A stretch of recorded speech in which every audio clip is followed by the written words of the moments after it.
from the masses, to go deep into the feeling, the sentiments of our peoples, and understand those people in order to generate theory in a system of retrofitting, where we act and learn at the same time. The battle of ideas is the better place for the struggle we see today, because we can wage this battle of ideas and our projects could win based on the popular will in some countries, and in other countries based on the vote or the ballot box. But if it is not in the battle of ideas, it could be in the violence that we are witnessing in Colombia. Yesterday, we saw the situation of the Minga, the indigenous Minga, that for years been going around in Colombia to protect their rights. And they wanted to go to the Cali University, and they were confronted not by the police, not by the military forces, but by the wealthy people with the luxurious vehicles, preventing them to have access to the city of Cali. Therefore, this is very important, brothers and sisters, to think together, that we can think in a coordinated fashion, that we can visualize, as many of the research centers do. Only Oceania is missing. We have Europe, Latin America, North America, Africa, and Asia. We need to see the post-capitalist world here in Venezuela, Nicaragua, Cuba, the socialist world. But it doesn't matter. The thing is, we need to impose the values of humanity, of the Mother Earth, the values of solidarity, equality, social justice. It goes beyond the name we could give this new system. But if we understand the current juncture, the pandemic, COVID-19, that has laid bare capitalism and its cruelty, this is the moment to think together, to think of peoples, and to make big strides into the future. These are the theories that should come from the peoples and should reveal and show what our people feel and make decisions. We need theory, all theories, classical theory. Yes, of course, that is needed as well. To We cannot understand the world today without understanding Marxism, for instance, the dialectic materialism. And now, is it enough to understand today's world? We have think tanks that are called critical think tank. We like those. The Robinson Institute Research Center, I am one of them. We talk about original thought, our own different original thought. Research centers talking about popular thought. Yes, of course. All of that is valid. All of that is necessary. And we need to put that in a network in order to make analysis, deep analysis, brothers and sisters. This meeting, convened by an alliance for life, such as ALBA, should propose paths, routes, course of action, joint course of actions, so we can move forward towards the utopia posed by not only Thomas Moros, but Eduardo Galeano explained it very well. What's the use of utopia? Well, if I move forward 3 steps, it moves further 3 steps. So what's the purpose of utopia? Well, utopia allows us to move forward. You have moved forward 3 or 10 or 13 steps, and this is thanks to the magic illusion of a better world, which is possible. Therefore, in closing, I want you to bear in mind that in the same manner that we have research centers, long-standing research centers such as Tricontinental in Latin America, the Patria Institute, and the others in Africa with a long trajectory and a lot of experience. Well, let's see who is convening this meeting. The Bolivarian Alliance for the Peoples of Our America, the ALBA-TCP.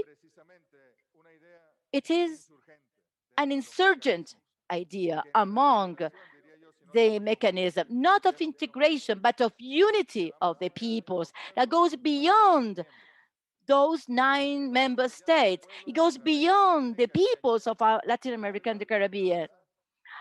ALBA encompasses the peoples of the South, of the global South, in Berlin, New York, Tokyo, Washington, of the whole of the South, convening us for life, for justice, social justice. It convenes us as the document that we are about to study, that we have concrete policies for food, health, housing, education.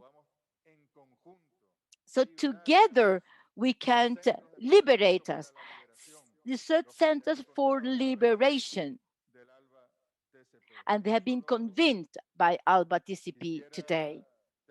Therefore, I'd like to conclude by saying that this is the time, dear Executive Secretary Renata, who is leading our debate, and all the brothers and sisters meeting today, that we create a research network with clear-cut research lines, with proposals, documents for decision making.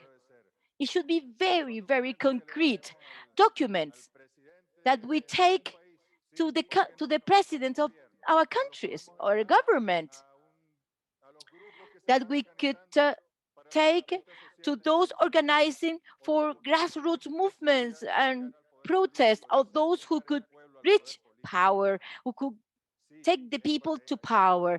Those documents should be oriented to those for people to decide with their own instruments, people with government, grassroots organization, people with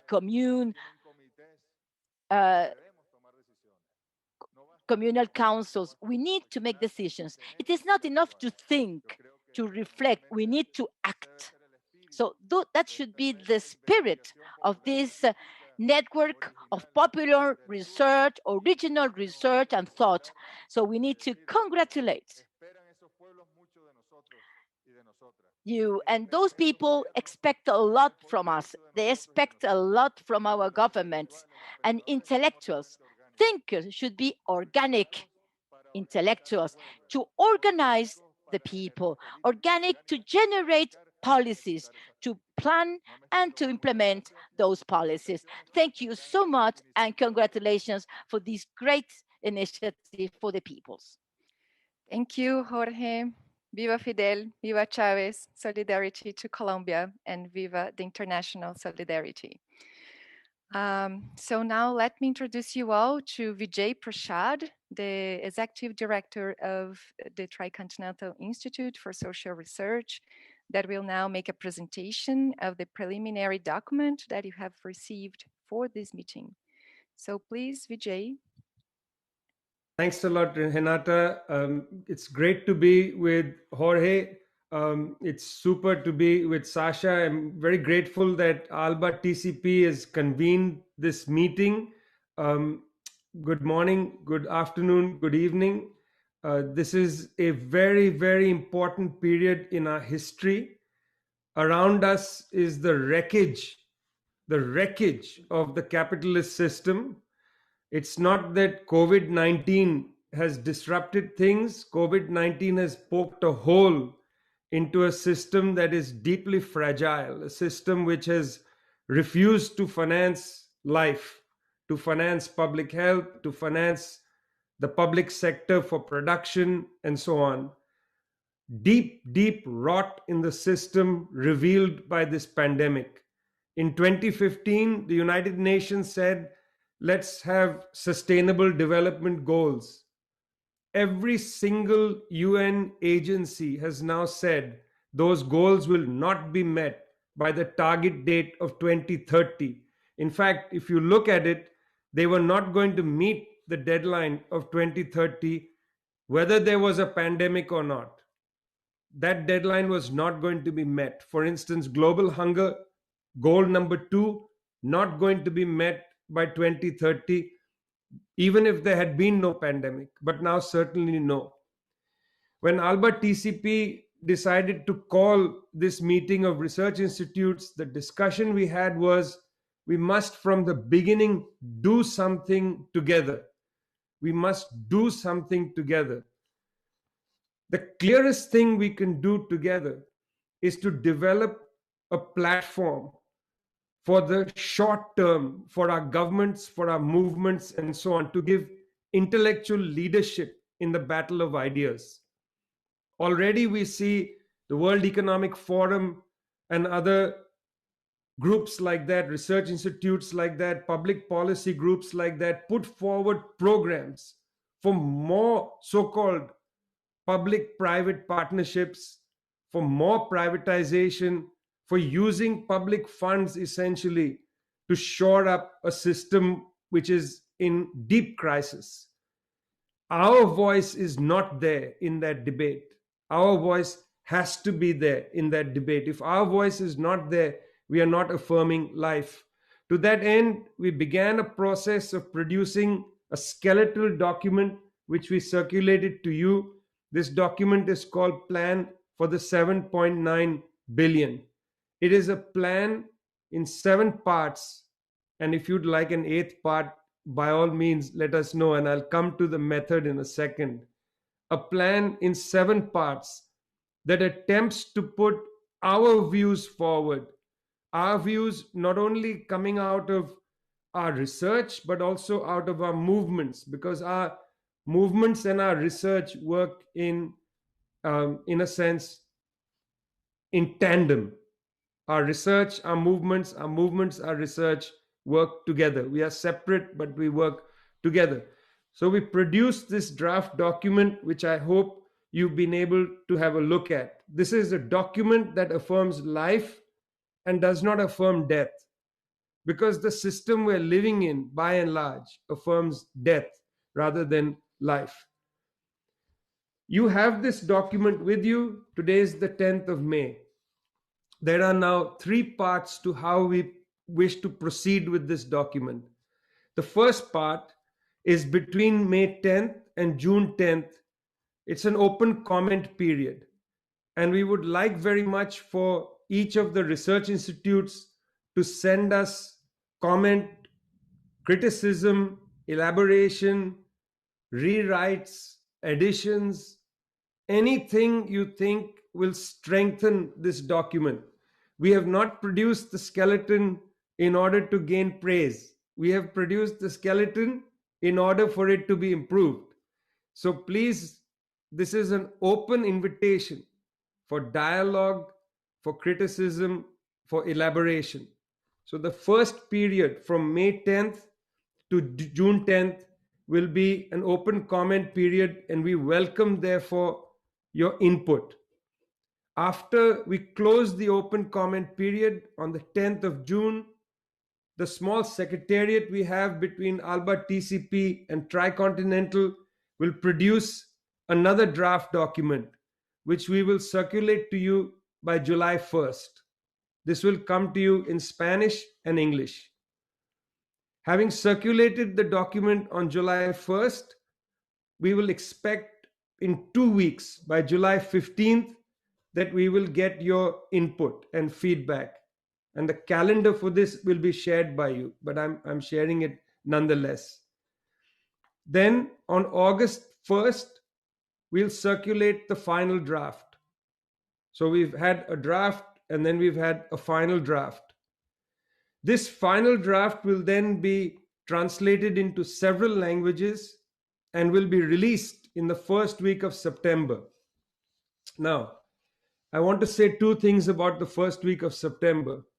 Firstly, September 2021 will be near the 60th anniversary of the non-aligned movement, which met in Belgrade, Yugoslavia in 1961. We want to commemorate the 60 years of the non-aligned movement, to which end a filmmaker has produced a remarkable 7-minute film based on actual footage from the first NAM meeting, which is cleaned up, and it's beautiful to see Sukarno, to see Nehru, to see Nasser, Tito, and others speak about their hopes for the world is inspirational. That's the reason why it's September, the 60th anniversary of the non-aligned movement. Secondly, it's the opening of the United Nations, and we hope this document will be presented, not only released in that period, but presented to the UN General Assembly. We want to take our inspiration from the new international economic resolution passed by the UN General Assembly in 1974. And I highly recommend you go back, if you haven't read it recently, go back and read the new International Economic Order resolution from 1974, the high point, in my opinion, of the non-aligned movement. We plan to release the text then, and then it doesn't end, because this should continue. We would like to take that text around the world to continue debate and discussion for a program to affirm life as the COVID pandemic dissipates, a program to affirm life against a system that seems to prefer death. This will be the first joint project of this Research Institute network, but it's not the last. If this works out well, if we develop trust, if we develop a good method of work, let's come back and do other things together. We'll have more meetings like this under the auspices of ALBA-TCP and Sasha's leadership. We hope to learn from each other. We hope to gain through at least this process. So, friends, the first matter then before us is the plan for 7.9 billion. We'll share the calendar with you. We hope to get your inputs, your detailed inputs, and we hope to produce a document which, if it doesn't immediately have an impact at the highest levels of the United Nations, should certainly be a framework for our people's movements to understand that we have a utopia that we can imagine. It's not just their utopia that has to be imposed upon us. Thanks a lot. Thank you, Vijay. Please, everybody, note that there is a timetable with some important information on the chat that Susie just posted. Copy the emails for feedbacks and deadlines until the release at the UN on September this year. So finally, for our meeting, we will ask each research institute here to briefly present yourself so we get a better sense of this powerful group. We will follow the alphabetical order. So I'll call each of you by country and by the institute name. Unfortunately, I will have to control time, so we stick to our agreement to finish this meeting not too late today, because we have already 22 representatives of institutes here today. So already forgive me if I interrupt you at the end of the 3rd minute for your final conclusions, okay? So let's start with Ecuador, ALAI, América Latina en Movimiento, who is giving the hello from ALAI. Buenos días a todas, a todos. Good morning to all of you. I am representing ALAI, the Latin American Agency of Information. We are very pleased to be part of this initiative. It is very important, very timely and necessary, and I would add urgent. our region is going through a very dangerous period, because starting with the elections in Ecuador and the result of the elections. And this leads to a rearrangement of the United States operations in Latin America, because Latin America is important for them in terms of their bases, right? The international competition that they have with China and with the other powers of the world. So this means that within our continent, they are trying new strategic plans, new positions, new orientations that are even more dangerous than they was before. And the threats of war are intensifying. And this is creating a lot of concern in the region. And we also have a situation in which all the emancipatory initiatives are diverse, are different, they have different strategies, and the way in which they understand emancipation is different. And we believe that it is urgent to start looking in that situation to see how we can foster this our programs, our unity. Because if we do not understand each other, we will be divided and will start a confrontation among ourselves. So it is of the essence to be an effort, to make an effort to be inclusive, not only just in our stances or speeches. We need to be inclusive in our practices. We need to understand the other ways of thinking, of action, and of understanding emancipation. But I believe that we need to move forward. We cannot, we have to take action in the world, in our initiatives, uniting all the peoples of the world, now north and south, to protest against this deaf system, this deaf system that wants to put the planet in a very difficult conditions and that will not harbor life. So we salute the initiative. We are engaged.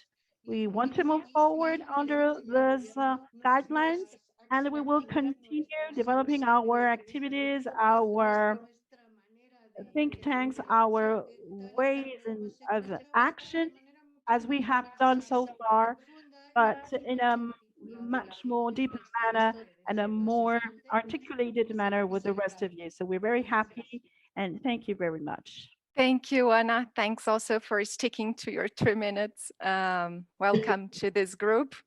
Now I would like to ask from Democratic Republic of Congo, Center for Research on the Congo.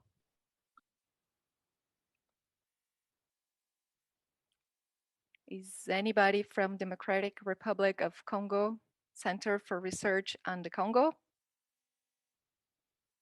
Just to say a hello to the group. He was just here. He may have cut off and he'll come back in a second. So let's switch to the next one, then I come back if he comes back. From Cuba, Centro de Investigaciones de la Economía Mundial, CIEM. Is anybody here from Cuba? CIEM. Un saludo a todos los participantes. Greetings to all the participants, and would like to thank you for the opportunity of participating in this ALBA-TCP and think tanks from the Global South meeting. I am a representative of the World Economic Center.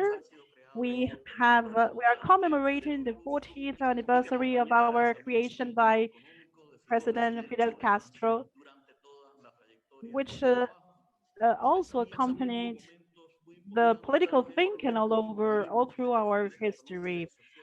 He published a book, The Economic Crisis of the World at the beginning of the 80s, to denounce a campaign against the external debt and also meetings for globalization and by the end of the 19th, and for more than 10 years, also all the struggles against the FTAA. We share what has been said. The current situation is characterized by a crisis that has been intensified by the pandemic in a asymmetric world. And we need to build a better world in today's context.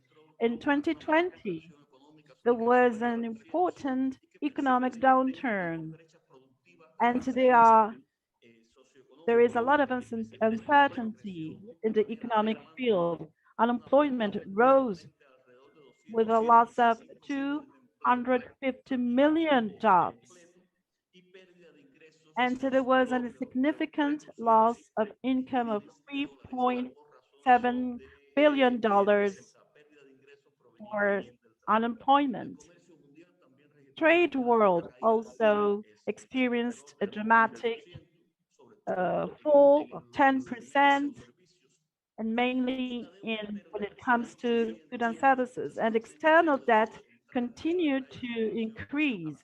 Unfortunately, we cannot talk a lot of the details of the economic crisis, but the crisis has deepened. Now, we would like to address some of the guidelines that we think are important. First, the incapacity of neoliberalism to face emergency crises like this.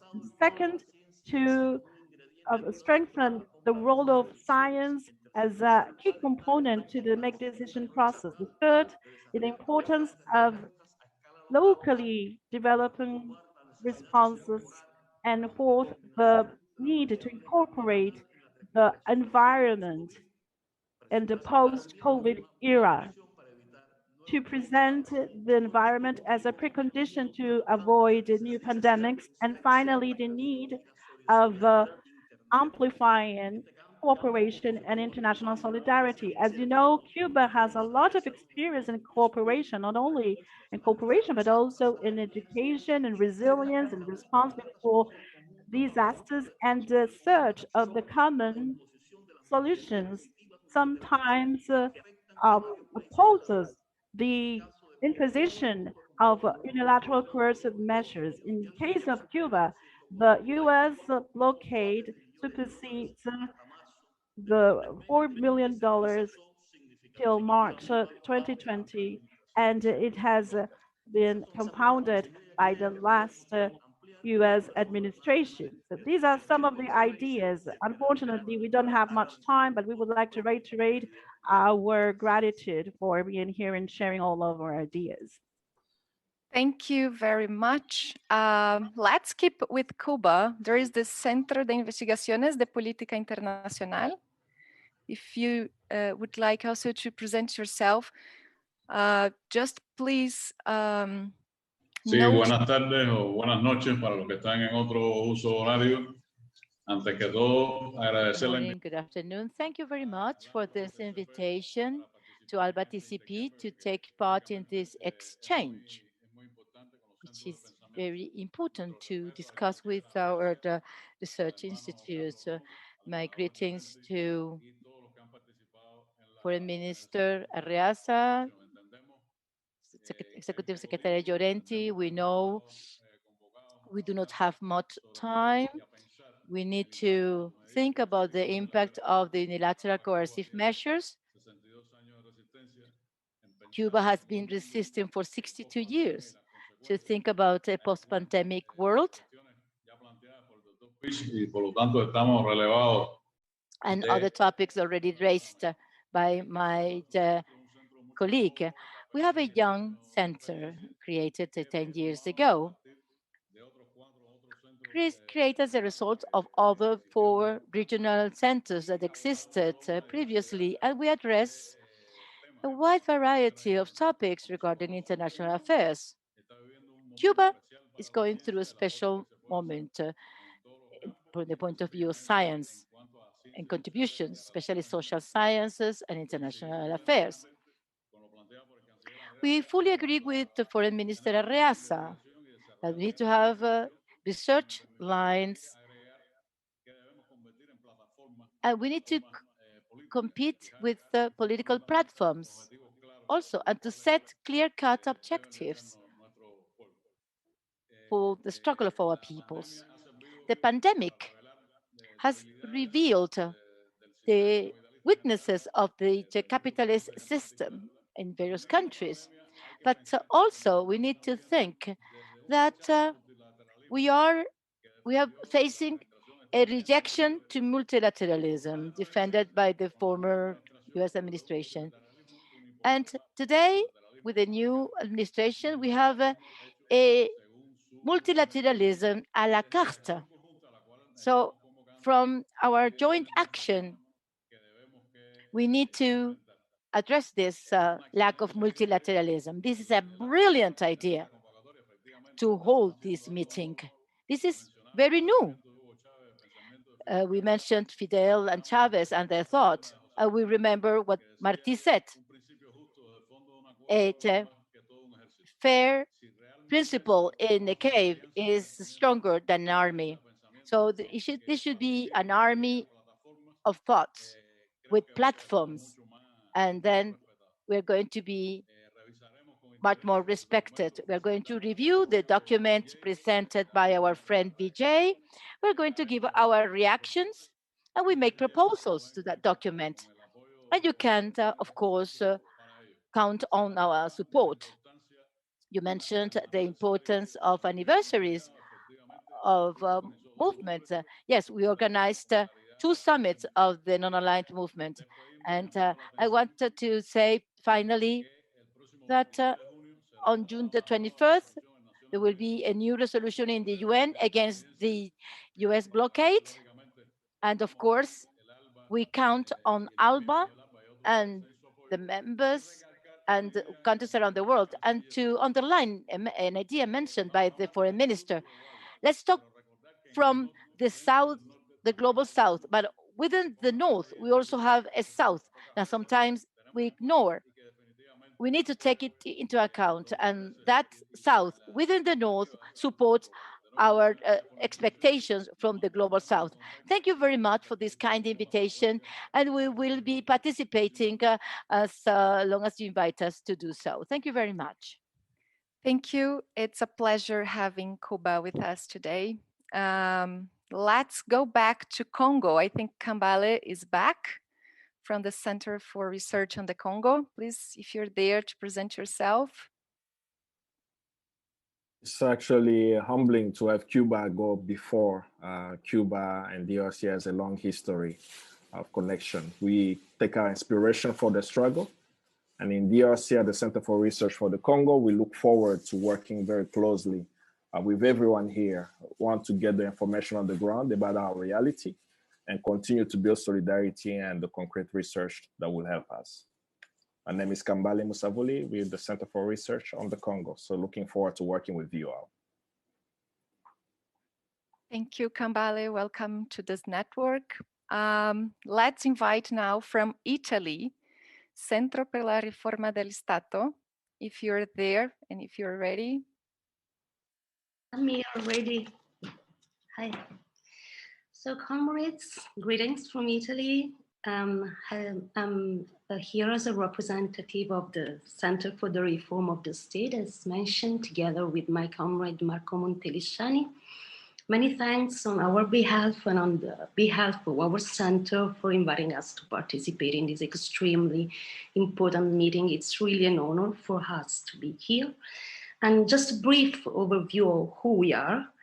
Our center was established in the early 70s by Umberto Terracini, a leading Italian anti-fascist and communist who chaired the Italian Constituent Assembly held between 1946 and 1948. And the center was established as a think tank of the Italian Communist Party. And since then, around here has revolved influential figures of the Italian left-wing political and intellectual world. For example, during the 80s, it was chaired by Pietro Ingrao, a prominent figure of the left of the Italian Communist Party. Since the end of the PCI, CRS has become a kind of reference organization for debate and exchange between different souls of the Italian left-wing academic and intellectual world and activists, politics, institutions at various levels. And it collaborates with several research institutes and universities, trade unions, feminist organizations, other civil society organizations. Originally, the primary focus of our center was to study and promote debates on legal systems, reform of the state, changing meaning of democracy. Today, the activities of the center are structured in several interconnected research and action lines, going from state reform and democracy to neoliberalism, capitalist trajectory, labor, feminist culture, and rights and social justice. And of course, we keep a focus and try to keep alive so-called the Italian theory, from Gramsci to workers, as a support to movements and conflicts. Now, one thing I would like to underline here is that within CRS, a group of younger comrades has grown, strongly aware and convinced today more than ever of the necessity to push the center towards a more thoroughly global and internationally cooperative approach in terms of research, action, and battle of ideas. And it goes without saying that we fully subscribe the orientation, the spirit of this network, the draft plan for the 7.9 billion, and we will work hard to meaningfully contribute to the network. We're strongly convinced, I'm closing, that to be part of the network will serve a double purpose of enhancing our own capacity and our own outlook through collaboration and knowledge sharing, and of giving visibility and advancing the vision of the world of this network through all our channels, conferences, publications, websites, training activities. And we think this is extremely important, not only because, as you know, our contexts are still dominated by neoliberal ideology and toxic ideas, but also because much of the left itself today has lost commitment to the global and to the fighting global south, wherever it is.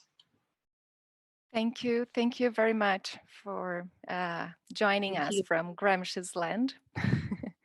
Let's call now from South Africa, Chris Hani Institute. Is someone from South Africa, from Hani Institute? Welcome. Thank you very much.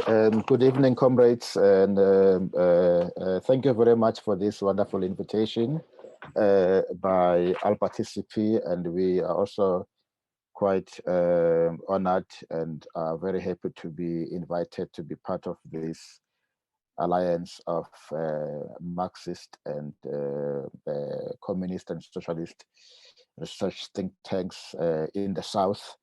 The Christian Institute is obviously named after the former leader of the South African Communist Party, Chris Hani, who was callously assassinated in 1993. And the institute was formed in 2003 by the South African Communist Party and the South Africa's largest trade union federation, which is COSATU. And essentially, we are doing research work for the two organizations. Over the last year, we have been working in particular with the Communist Party around the critique of austerity thrust that has been pushed by the treasury in the South African government, and in which effectively we start obviously with a paper released by the Communist Party, in which we contributed to it, that was outlining the crisis of COVID-19 as a crisis after a crisis, essentially outlining very clearly that that COVID-19 only accentuated already an existing crisis, not just in South Africa, but globally, that is a result of neoliberalism and neoliberal austerity. And so that really requires dumping this notion of austerity measures to really drive the kind of growth that will bring also redistributive measures to society. Just in conclusion, and so part of the other work that we do at the Christian Institute is developing content for worker education for COSAT, the Federation, in which now we are working on a program called the Christian Brigade, which will train both the communist cadres as well as shop stewards for many of the trade unions that are within the country.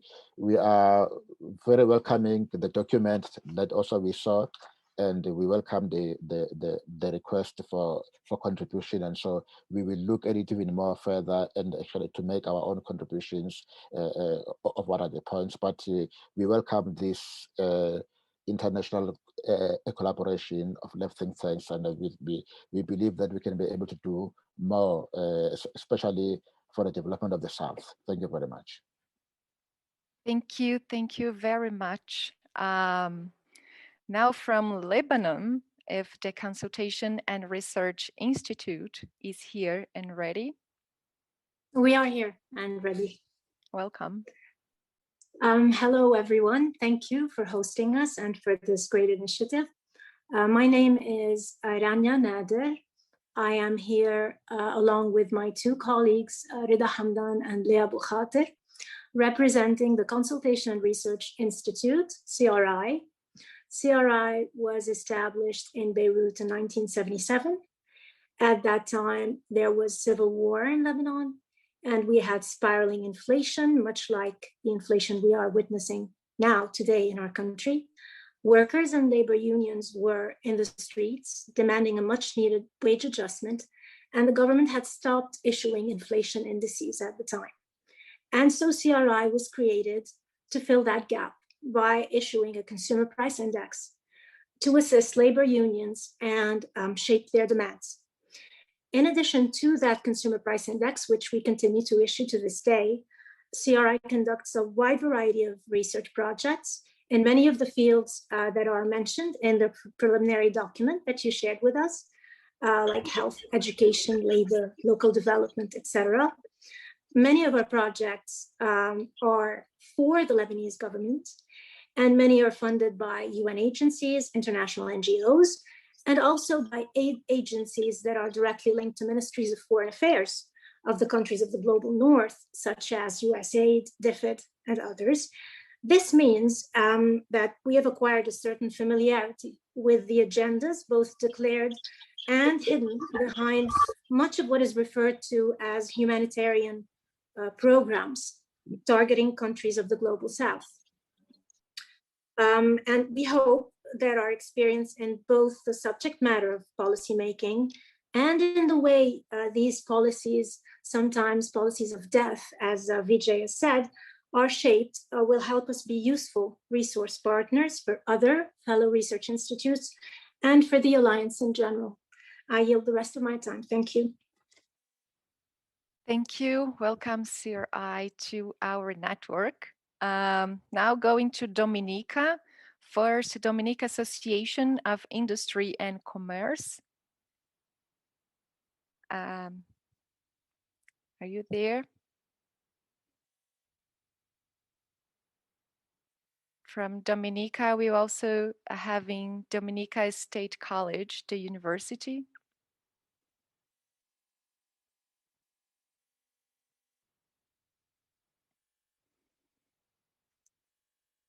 Okay, maybe Dominica can get prepared if you are there, and we just jump to the next one. And then if you're there, we can come back to Dominica, both institutes. So if Bolivia, if Instituto Internacional de Investigación Andrés Bello, if you are there, Sí, buenos días, Renata. ¿Me Buen día, escuchan? welcome. Good Sí, morning, perfecto. Renata. Can you hear me? Good morning to the Foreign Minister of the Sisterly Nation, Arreaza, the Executive Secretary Llorenti. Good morning, good afternoon, good evening to representative of the research centers of the Global South. We welcome this initiative of holding this meeting that is being conducted in a very complex situation in Latin America, with the situation in Colombia and the results in Ecuador. Therefore, we need to network and strengthen the Global South centers to analyze critically these ideas, to reflect on proposals for research in order to favor the poor people of our hemispheres. We agree with the research lines proposed in the document, since they are very much updated and linked to our realities as a result of the social situation generated by the pandemic. As for instance, among those lines, we have the mercantilized education to reduce digital gap, to develop internet system of high speed financed by the states, to ensure that all students have access to all the elements of a educational process, and development of channels through which students could participate in decision-making process in the higher education. I refer to this educational level because that's a specialty of our research center. As you know, Bolivia, we witnessed a coup d'etat that has reduced the access to education in the country, hence prevented the continuity of the right to education with the declaration of the closing of schools last year. This had a huge impact in the process of learning in children and adults.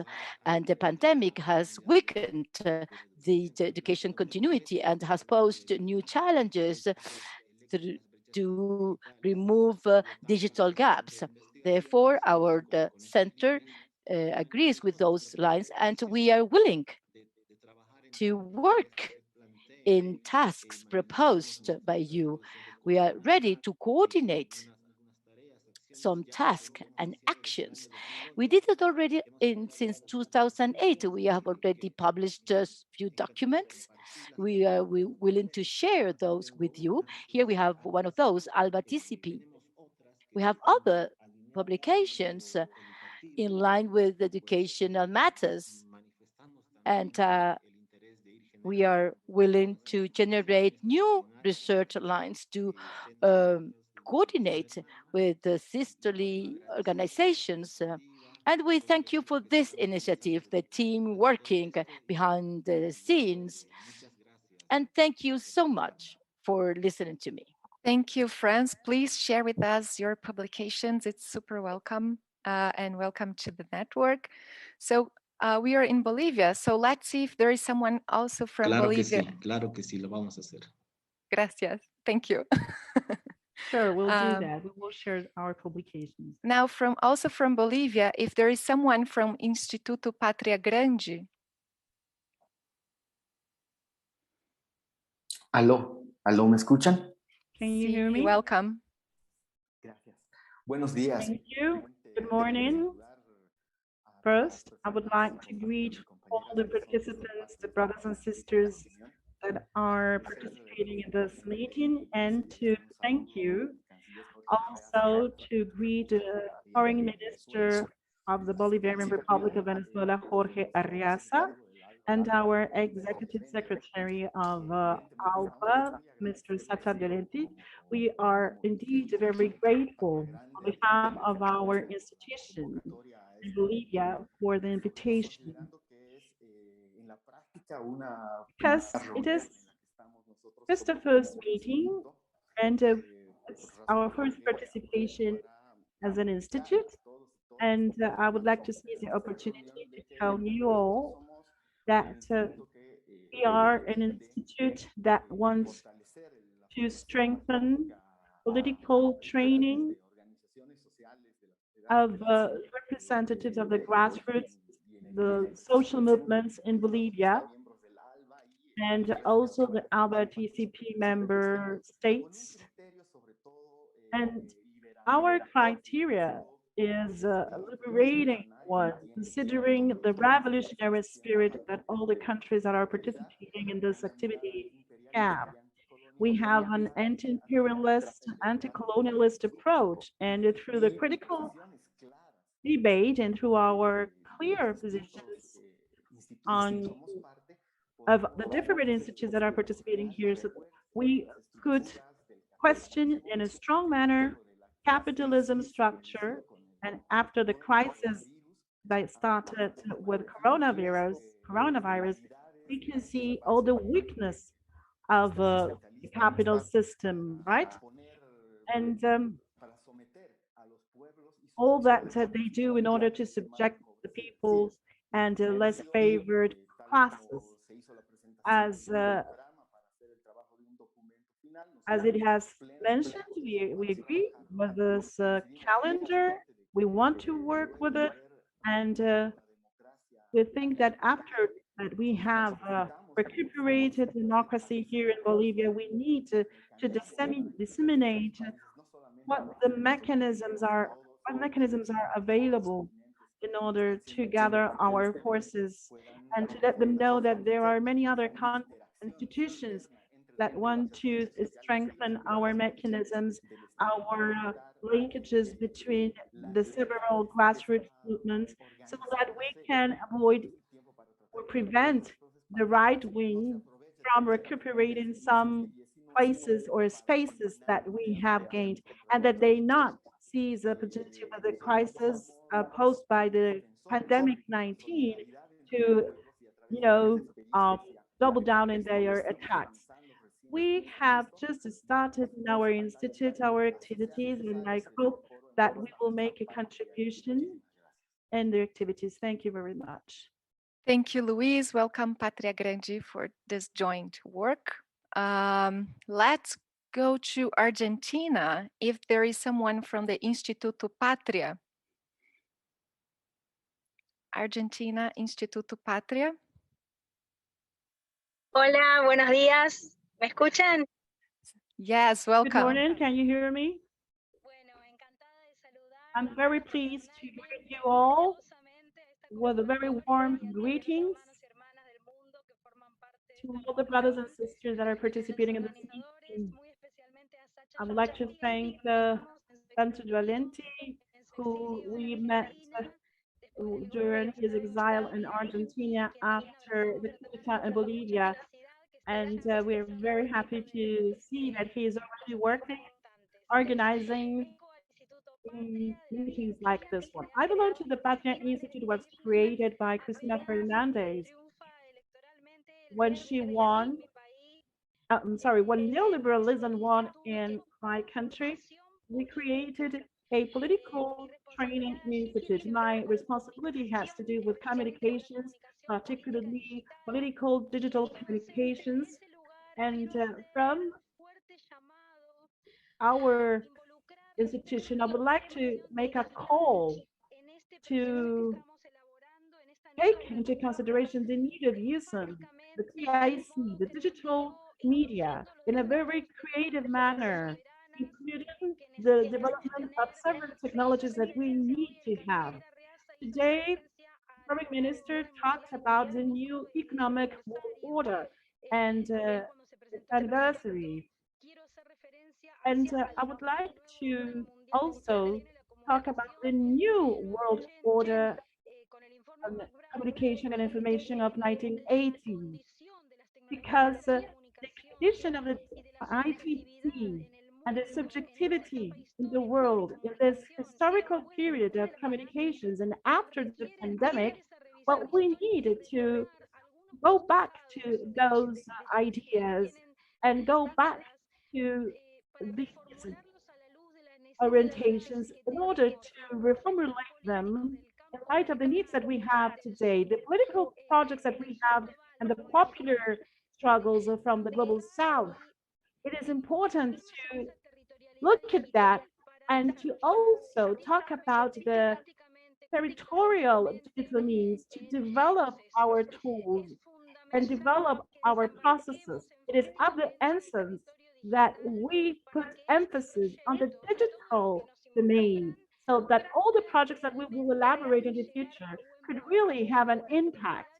And this is a territoriality that is foreign to us because we always talk about material territoriality in terms of education, political militancy, union trade, trade union, sorry, feminism. We talk about all those subjects, but we understand there is a territory that we are disputing. Sasha quoted Gramsci.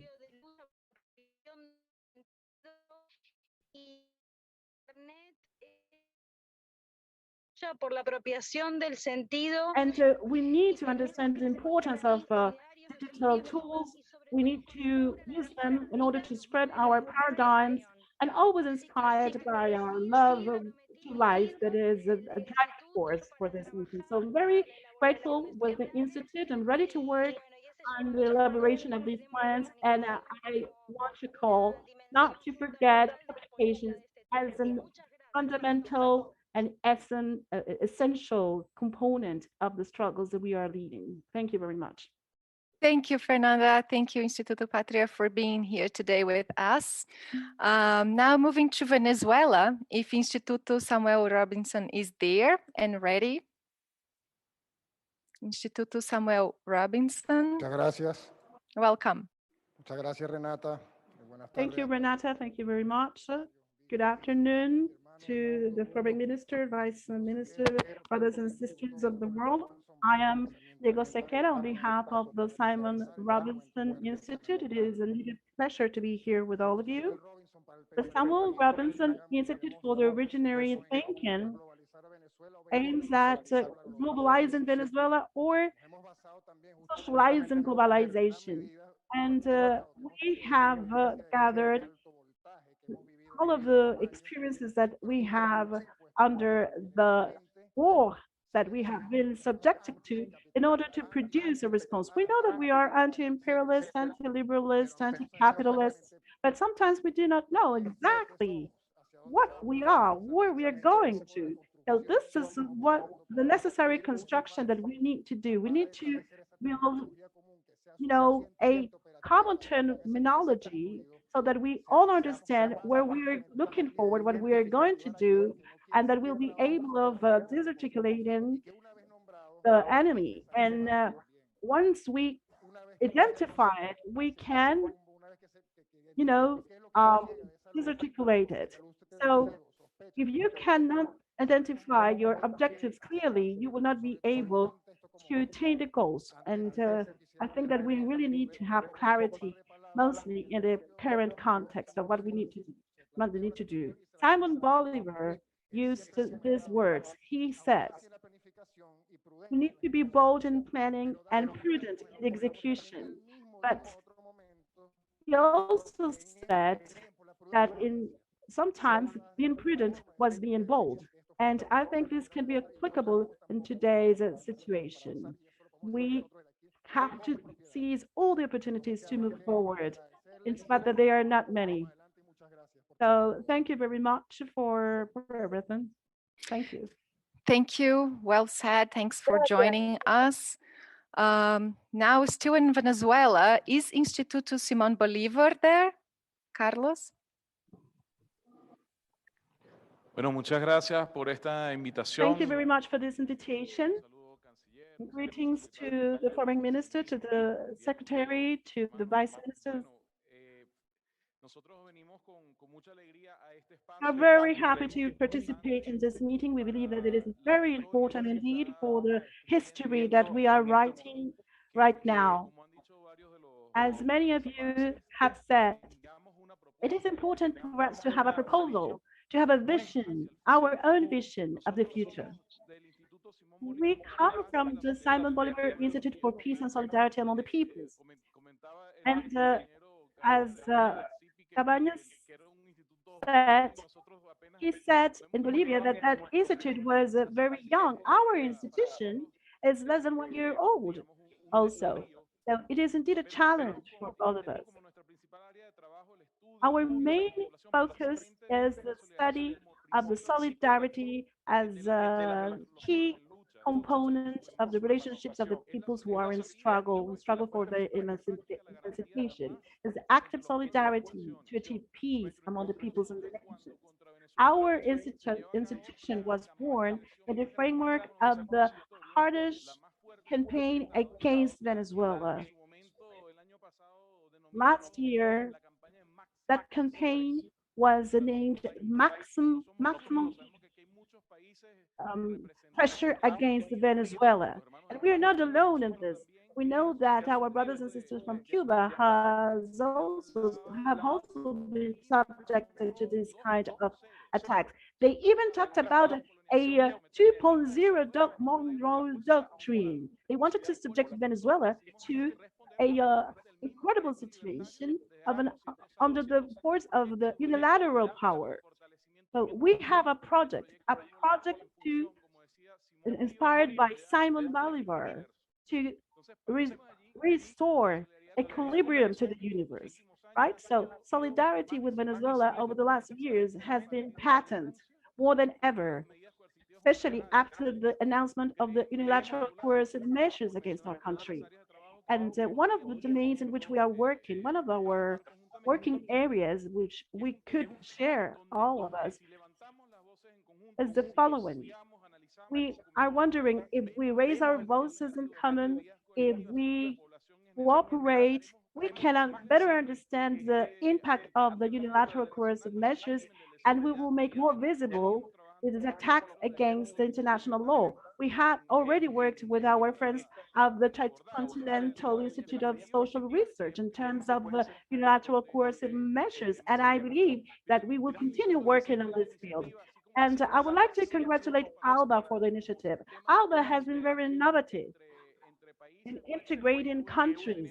So it is good that we are using the ALBA framework to gather all the movements from the South. So thank you very much. I'm pleased to participate in today's initiative, and I am happy to see that we can all share a same platform. Thank you very much. Thank you very much, Carlos. Let's go to Germany if the IFDDR Institute is here and ready. Thank you. Yes. Can you hear us? Yes, Francisca, welcome. Thank you, Renata. We are very honored to be here. Thank you very much for inviting us. The IFDDR is a new institute, as new as the Simon Bolivar Institute in Venezuela. And we are researching the socialist history of the GDR or of East Germany. Our goal is to work towards recuperating and reclaiming the socialist history of the socialist projects of the 20th century, specifically that of the GDR. And so uncover this legacy from the heaps of anti-communist propaganda, which think tanks, government agencies, and the media have produced and spread over the last 30 years.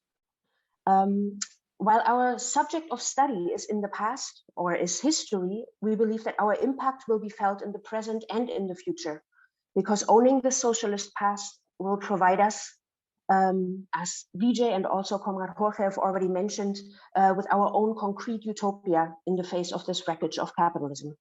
In fact, studying the plan for the 7.9 billion, or the skeleton of it, we found this to be reflective of our areas of study. And we can even say that, I'm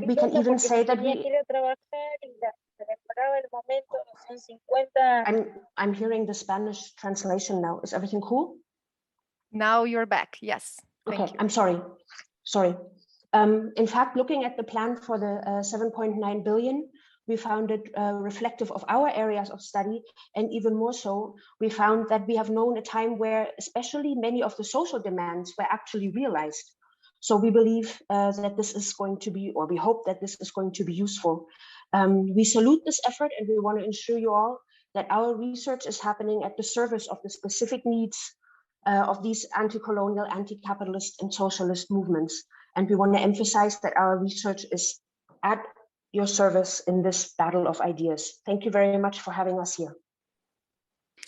Thank you, Francisca. The DDR Institute Thank has you. just released their first part of this series of studies on the DDR. So please, who has the opportunity to read it, it's amazing work. Welcome to our network here.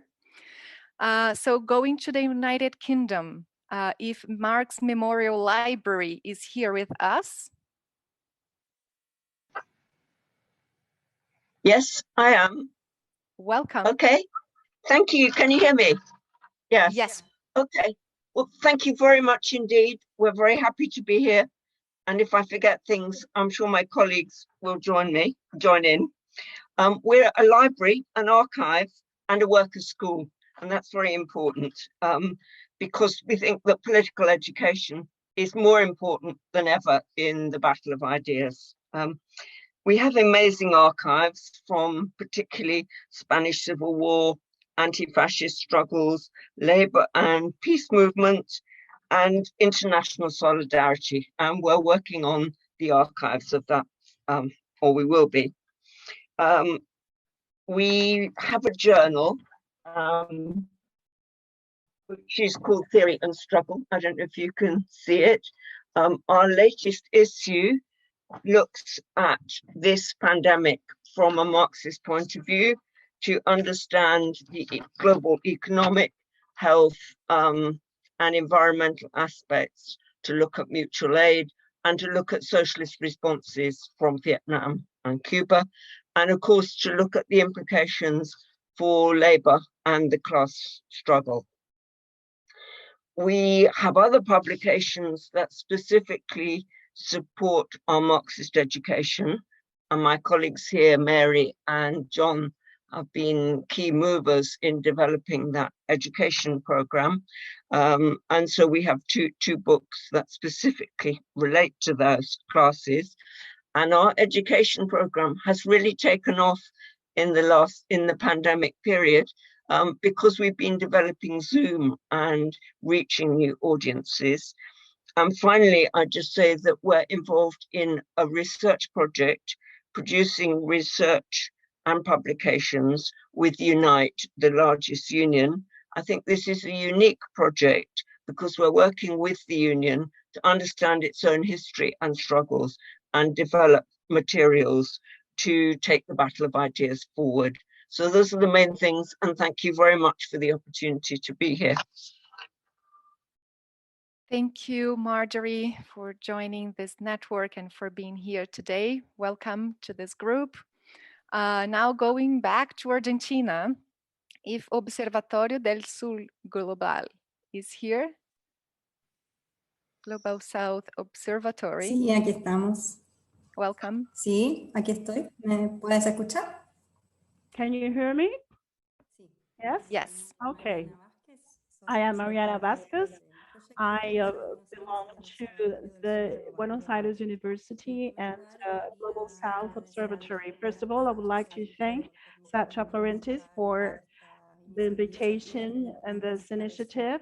We believe that is urgent and pretty much necessary. We have studied the document that you sent, and I can tell you that we can subscribe today each of the items that have been raised there.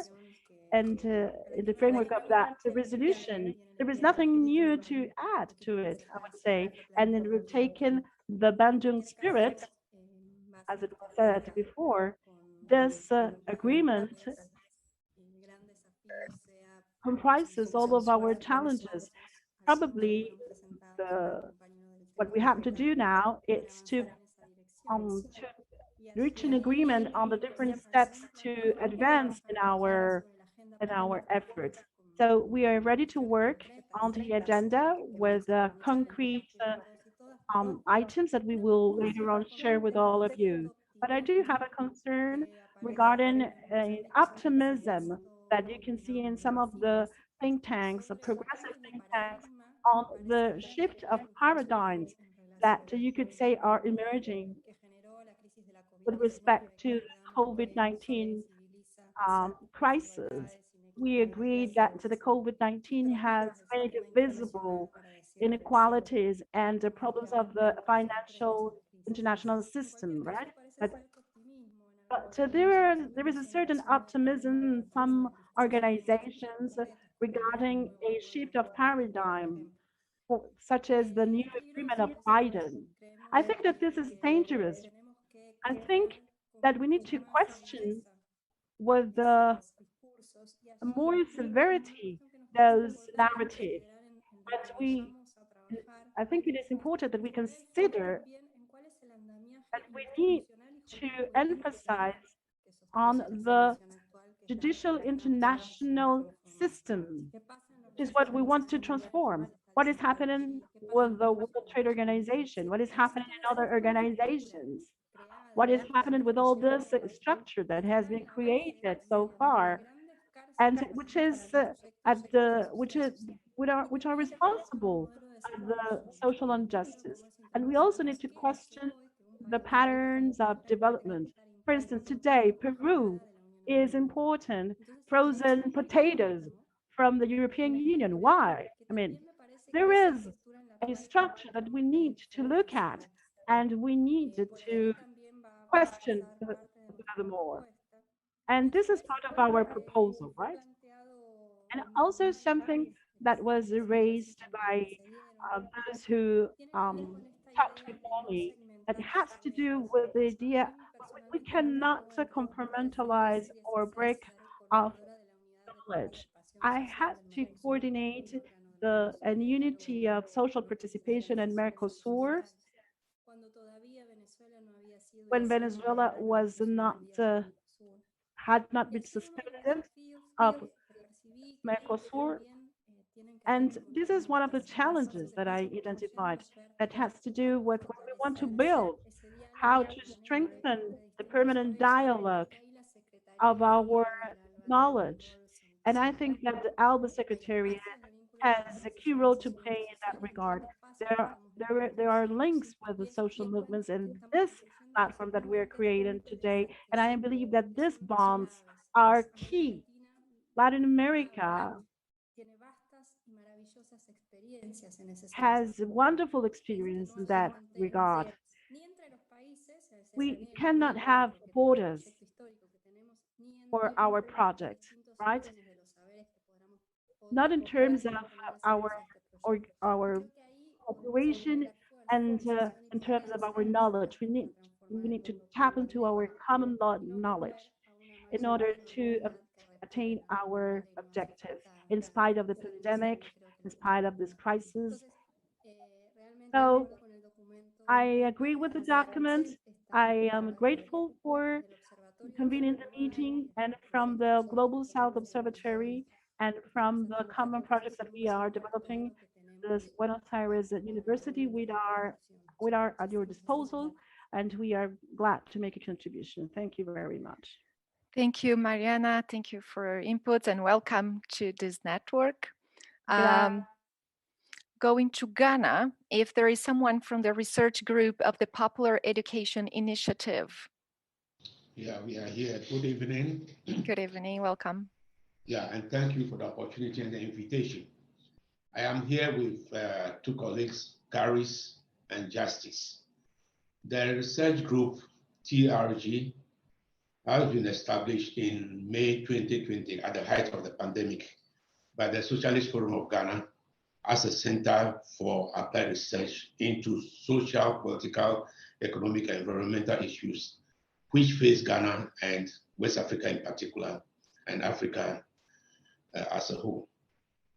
We provide alternative knowledge and information to policy-making institutions, cadres of the socialist movement and the broad left, while helping to tackle the many neoliberal policy challenges that affect ordinary people, workers, and progressive governments within the African continent. We also conduct a series of seminal studies in subtopical areas as education, health, youth, gender, livelihoods, the green economy, mining, decent agriculture, pollution, sanitation, effects of climate change, civic rights, and governance. And we work closely with left-wing institutions such as the trade unions, the Third World Network, the Civic Responsibility, communities in mining, as well as civil societies in the socioeconomic research pursuits. We are highly pleased to be part of this great move to establish a network, and we pledge our commitment to provide a very good collaboration. Thank you very much. Thank you very much. Thanks, Ghana, to join us on this network and on this project. So we are all very welcome. So let's go to India. If there is someone from the Society for Social and Economic Research. Dominica, thank you. Thank you for inviting us to this meeting. SSCR is represented. I'm representing SSCR with my colleague Jasim Pais. I'm a trustee of SSCR, and Jasim is really the person who leads the show. We are a small research organization established in 2015, almost 40 years after the new government came to power in India, with imminent threats to public spaces, public universities where research could take place. Over the last six years, we've been working on various issues, working closely with left movement in the country on particularly researching issues related to lives and work of people, of farmers, workers, of conditions of life, of access to basic amenities, health, education, and whatever we could, whatever touched the lives and lives of working people. Over the last 1 year, we've also been working on issues related to COVID pandemic and its impact on the economy. We do both a lot of field-based research, going around doing surveys in the villages, in the urban neighborhoods among workers, as well as try and grapple with large-scale data. While the focus of our work has been primarily on the problems faced by Indian people, we've had some opportunity to work in the areas of on issues that are global in nature. We've done a book on the problem of malnutrition globally. We've done some work on agricultural biodiversity. We did a major report on the global economy of pulses a couple of years back, and so on. So it's a mix of various things that we do, but essentially the focus is to work closely with the left political movement in India and try and do the work to try and do research that on varied areas related to lives and lives of working people in India. That's essentially what we do. It's a pleasure to be part of this network, and we look forward to taking this further. Thank you. Thank you, Vikas. Thank you for joining this network. Let's move to Tricontinental. In Tricontinental, we do have 4 different offices in the Global South. So I will ask each one of them just to present themselves. So if Emiliano from Argentina is here from the Instituto Tricontinental de Investigación Social. Buenos días, buenas tardes. Good morning, good afternoon, good evening, brothers and sisters. I'm so grateful for taking part in this meeting, which is extremely important. This call to be part of this network of research institute of the Global South, presented by Jorge Arraza Isacha Llorenti, on the linkage between popular movements and grassroots movements and left-wing governments with social research and political research. We in Argentina, we have a research agenda linked to the struggles of grassroots movements and their perspective. We discuss inequality between the North and the South, for instance, the possibilities of economic and social development with social justice in our countries in the South, especially in Latin America, the possibility of conducting an agenda linking the struggle of popular feminism with an alternative political proposal in order to visibilize and change the reality of women and social sexual diversities in our countries. And last, also we work with an agenda to show the lack of visibility of the struggles, programs of grassroots organizations in the continent through an observatory, social and political observatory of the continent OPSAL, which is a very important initiative in order to link various perspectives regarding sovereignty of the peoples, the possibilities of autonomous development in the global south. We therefore welcome this initiative. I don't want to take much more of their time. And we hope that we will be able to work with each one of you to meet in this initiative to fight against what is being imposed on us by the global north. Thank you very much. Thank you, Emiliano. Welcome to this network, also from Tricontinental. Now I'm calling Brazil, the Instituto Tricontinental de Pesquisa Social. André, if you're there, to present yourself. Hola, compas. Buenos días, buenas tardes. Good morning, good afternoon, and good evening. I am Ms. Andrea from Brazil. I'm part of the Tricontinental Institute in Brazil. I'm going to be very brief. We are extremely happy to be part of this initiative with you. Our research agenda, as Emiliano said already, is at the service of grassroots movements, political, left-wing political organizations. Therefore, in Brazil, we focus mainly on these grassroots movements. We study the evangelical movement, the fundamentalist movement, which are very strong in Brazil today. Also, we address land issues, the land reform issue, and military forces in the Defense Observatory. And also, we tackle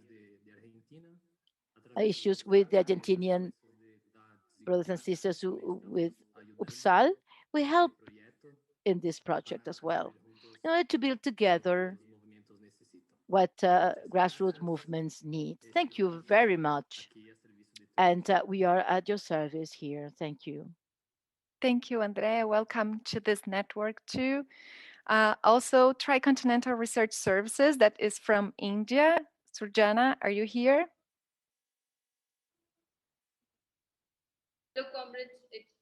It's a great to be part of this research institute network, and especially the plan for the 7.9 billion people.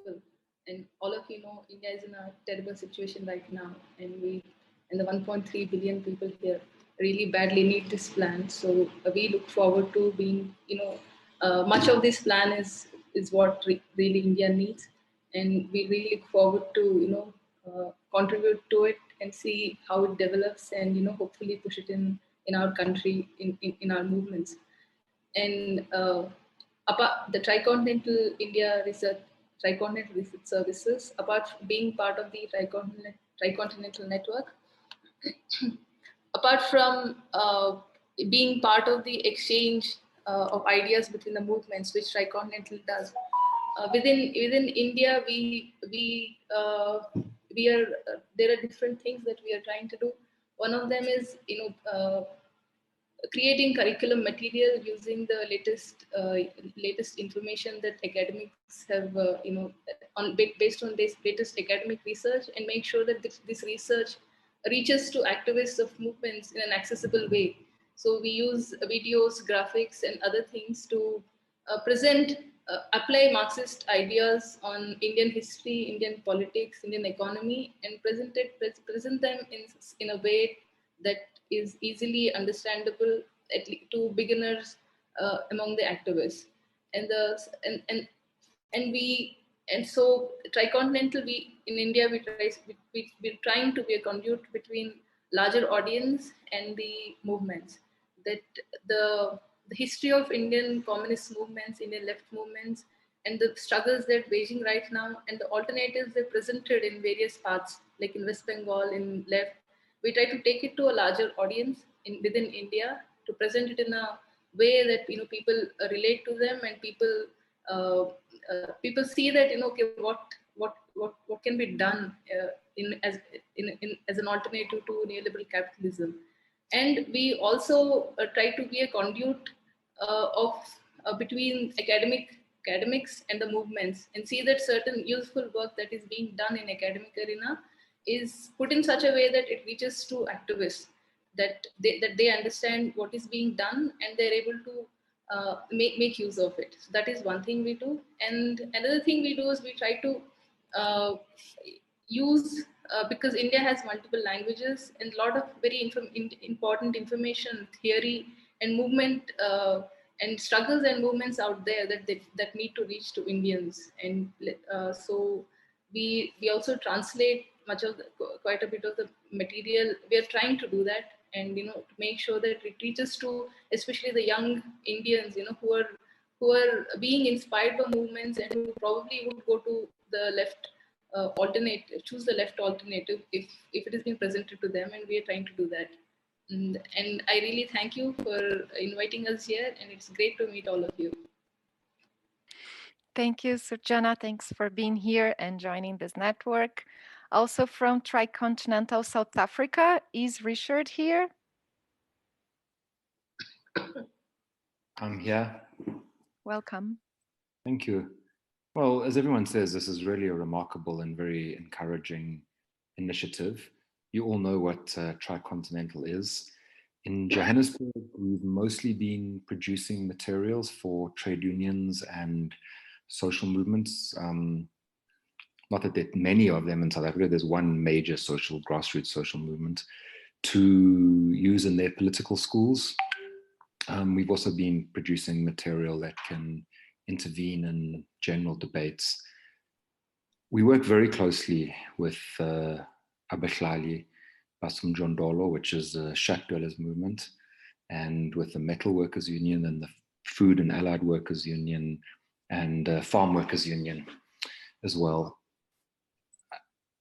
That work is all very intense and demanding because those organizations are all on the back foot, either due to deindustrialization and austerity, or else due to serious state repression and just the dramatically and radically increasing violence of everyday life and brutality of everyday experiences with the state. So it's important for us to, look up a little bit and not always be looking sideways into these struggles to which we are proximate and involved.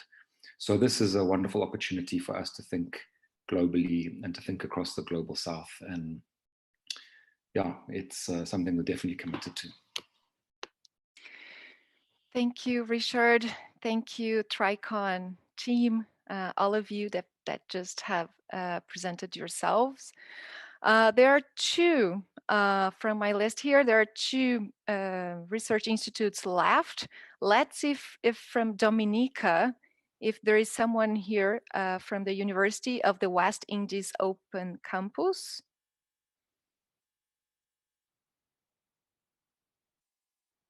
And the last one, if there is someone from Dominica, just please present yourself.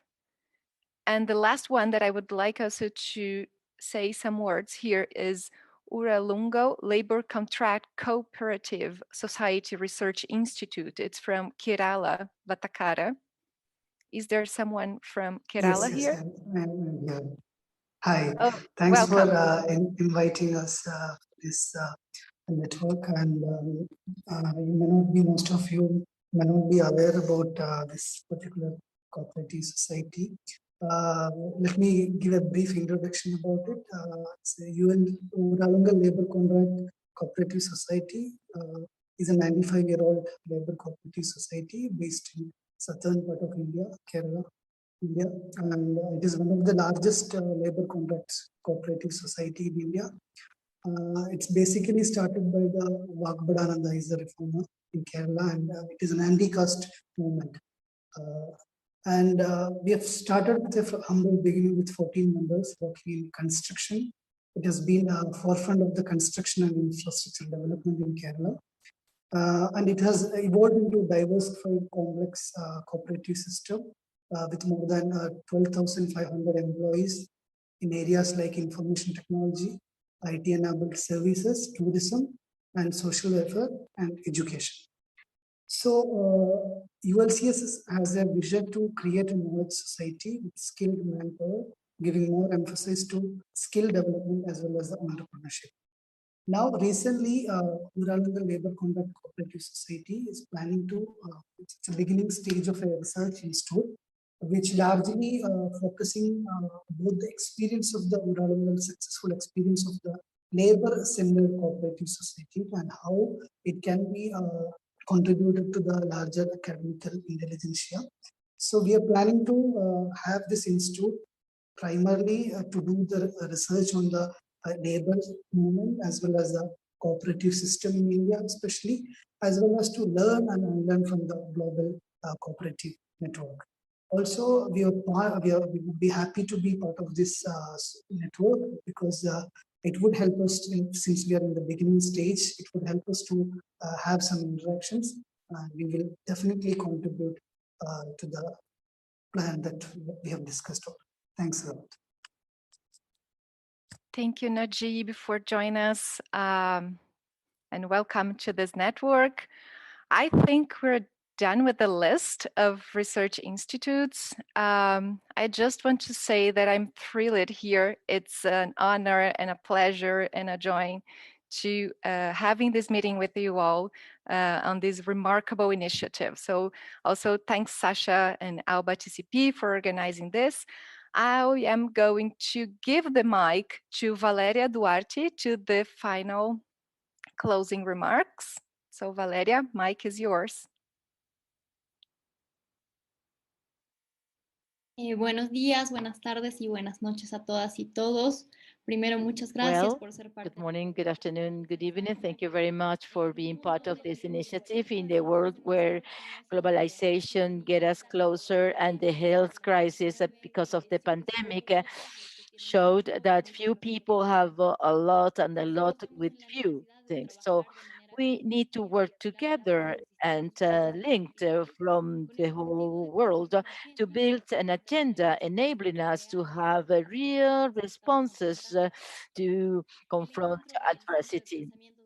This meeting is the result of the need to build a space that at this historical moment enable reflection and proposals to new alternatives, given a just system that has showed inequalities, aggravated the gaps, social gaps, and unequal distribution of health, of wealth that lead to the violation of human rights.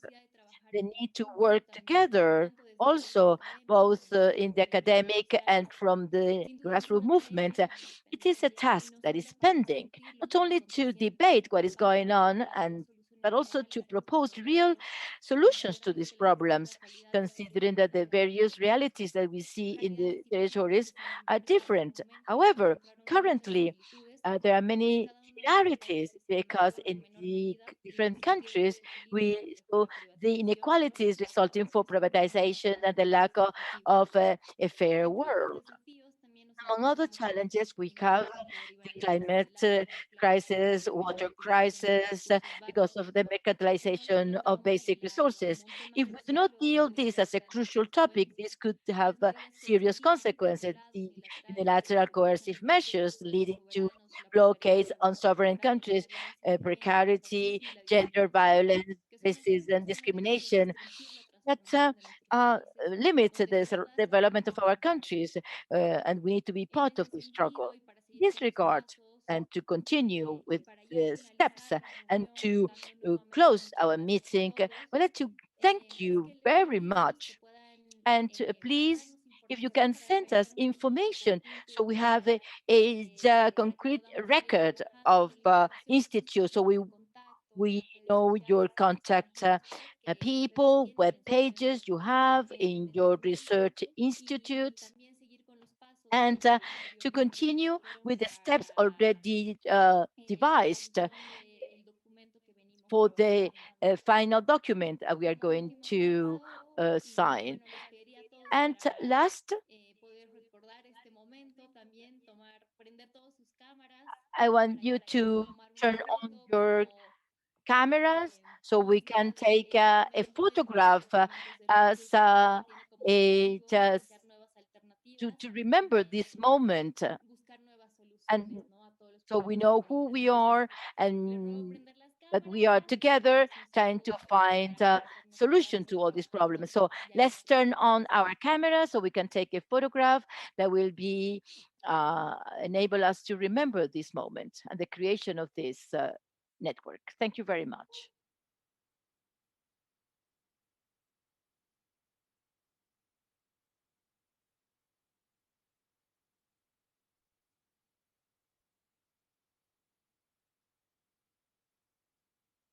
Muchas gracias a todos por su participación.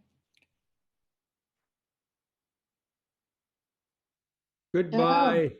Thank you, everybody. Gracias. Thank you so much for your Gracias. participation. Gracias. Thank you so much. Great to see you all. Goodbye. Thank you, everyone. Take care of Bye. yourselves. Thank you very much. Goodbye. Thank you. Goodbye. Bye.